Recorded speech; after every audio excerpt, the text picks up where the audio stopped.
በቱርከኛ እኔ አንተ አንቺ እሷ እንዴት ነው ማለት የምንችለው? ዛሬ እሱ የምናየናል። የመጀመሪያው እኔ ማለት ምን ማለት ነው?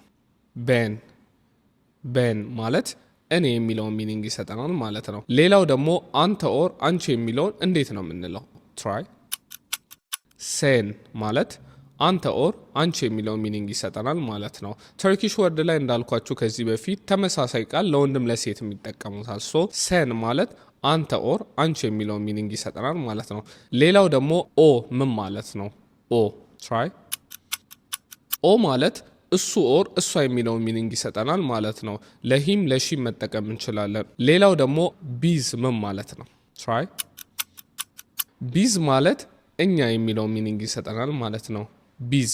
ሌላው ደግሞ ሲዝ ምን ማለት ነው? ትራይ ሲዝ ሁለት ሚኒንግ ይሰጠናል። የመጀመሪያው እናንተ የሚለውን ሚኒንግ ይሰጠናል። ሌላው ደግሞ እርሶ የሚለውን ሚኒንግ ይሰጠናል ማለት ነው። ለምሳሌ የሆነ ትልቅ ሰው እንዴት ነው ብሎ ሲጠይቅ ጊዜ ደህና ነኝ እርሶ እንዴት ኖት የሚለውን ለማለት ሲዝ ነስልስንዝ ነው ለምሳሌ የምንለው። ሴን ነስልስን አንልም ለትልቅ ሰው ማለት ነው። ሶ ሲዝን እዚህ ጋር እንደ እርሶ ነው የምንጠቀመው ማለት ነው። ሶ ዛሬ ኮመንት ላይ እንድታስቀምጡልኝ የሚፈልገው ኦንላር ማለት ምን ማለት ነው? ኮመንት ላይ ያስቀምጡልኝ። ቢሶነኪ ቪዲዮ ዳ ገርሽ ሜክ ዘሬ